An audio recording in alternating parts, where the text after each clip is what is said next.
Bonjour à tous et bienvenue sur Web3 Pulse, votre rendez-vous quotidien pour décrypter l'économie numérique sans formation à vendre ni promesses en carton, car ici on est entre passionnés et ça fait du bien.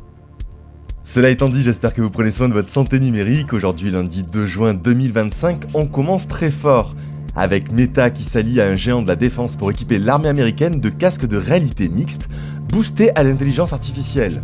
Pendant ce temps, le Pakistan fait polémique, il veut allouer 2000 MW à des fermes de minage Bitcoin, en pleine négociation avec le FMI.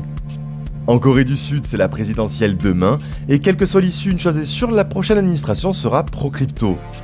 Et en France, l'actualité qui fait froid dans le dos, puisqu'une vague d'agressions ciblant les crypto-riches secoue le pays avec 25 jeunes qui sont mis en examen.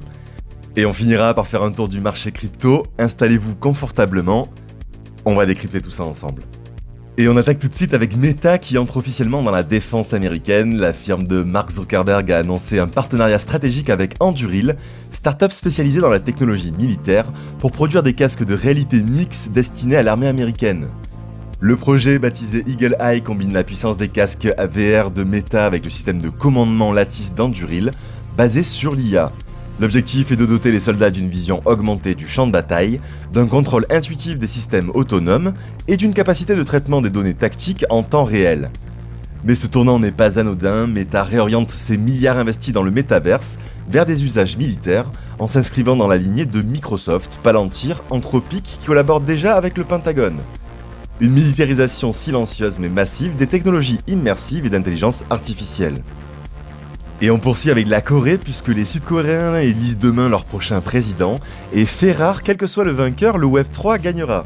Les deux favoris, candidats démocrates et conservateurs, défendent des idées politiques crypto-friendly, légalisation des ETF spot, ouverture de l'investissement crypto aux fonds de pension et intégration des stablecoins dans l'économie nationale. Lee veut créer un stablecoin associé au won pour limiter la dépendance au dollar numérique et Kim de son côté prône une régulation allégée pour dynamiser le secteur. Et la fin de la règle, une banque par exchange. Avec près de 6 millions de traders crypto actifs, la Corée du Sud est un carrefour stratégique pour l'adoption. Cette élection pourrait donc bien ancrer définitivement la blockchain dans le paysage politique coréen. Et on enchaîne avec le Pakistan qui a surpris tout le monde la semaine dernière en annonçant l'allocation de 2000 MW pour ses centres de minage Bitcoin et IA. Problème, cette décision a été prise sans consulter le FMI alors que le pays négocie son plan de sauvetage financier.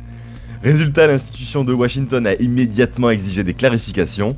Entre légalité douteuse du minage, pénurie d'électricité et instabilité monétaire, le projet est sous haute tension. Mais Islamabad avance coûte que coûte. Le Pakistan a récemment lancé son projet Wallet Bitcoin, annoncé un projet de réserve stratégique BTC et créé une autorité dédiée aux actifs numériques, le PDAA. Un virage crypto assumé, mais qui pourrait bien compromettre l'accord de financement crucial avec le FMI. On suivra tout ça ensemble. Ensuite, c'est une affaire glaçante qui secoue la France. 25 jeunes de 16 à 23 ans ont été mis en examen à Paris après plusieurs agressions ciblées contre les figures de l'écosystème crypto. La plus marquante, celle du 13 mai dernier, visant une famille du CEO de Pemium, où 4 hommes armés ont attaqué en pleine rue mais ont été repoussés grâce à l'intervention de passants. Le parquet évoque également 2 autres tentatives avortées, toutes liées à la même organisation criminelle. Les suspects seraient des exécutants, recrutés pour l'argent mais les cerveaux restent dans l'ombre. Le ministre de l'Intérieur Bruno Retailleau a promis des mesures rapides pour protéger les entrepreneurs Web3. Depuis janvier, 29 agressions de ce type ont été recensées à l'échelle mondiale, un phénomène inquiétant reflet de la montée en valeur et en danger des fortunes numériques. Du côté du marché crypto, ça semble stable en apparence, mais les dessous révèlent une pression baissière généralisée. La capitalisation totale est de 3280 milliards de dollars en légère hausse de 0,08% sur 24 heures, et cela malgré une baisse des volumes d'échange à 89 milliards sur 24 heures. On commence donc la semaine doucement, avec une dominance du Bitcoin à 63,6%, toujours très élevée, et Ethereum reste stable avec 9,2%. Quant à l'indice de sentiment Fear and Greed, retour en zone neutre à 57 après une séquence prolongée en grid. Les performances hebdomadaires des principales cryptos témoignent d'une baisse continue masquée par des variations horaires et journalières beaucoup plus flatteuses. Bitcoin se maintient à 104 812 $ en hausse de 0,15% sur 24 heures, mais toujours en recul de 4,35% sur la semaine. Ethereum à 2493 $ stable à court terme mais en baisse de 2,80% sur 7 jours. Solana a subi une chute de 12% à 155 $, tandis que Cardano s'enfonce à 0,67 $, moins 13,89%. Le XRP reste dans le rouge également sur la semaine, moins 7,6%. Toncoin continue de résister avec une hausse de plus 5,87% sur 7 jours, portée par l'intégration de Grok dans Telegram. La alt season s'efface, le score tombe à 22%, confirmant la domination de BTC dans ce climat incertain. Dodge chute de 16,39% sur 7 jours. Sui, Chainlink, Avalanche, Stellar et Shiba Inu affichent tous des baisses comprises entre moins 7 et moins 13%. Monero, traditionnellement plus défensif, perd tout de même 16% sur la semaine. Et même les projets stars de ces dernières semaines comme Hyperliquid ou Leo reculent très nettement. Le marché est techniquement neutre mais sous tension. Peu de volatilité visible en surface, mais une lente érosion du prix sur l'ensemble des altcoins.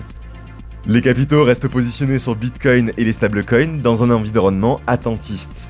On surveillera donc de près la réaction du marché aux décisions politiques et macroéconomiques à venir, notamment du côté de la Fed et de la BCE cette semaine.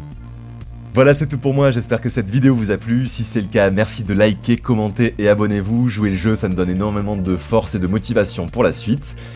Nous on se retrouve dès demain et d'ici là tradez prudemment, holdez intelligemment et surtout ne vous laissez pas manipuler par vos émotions. A très vite sur Web3Pulse.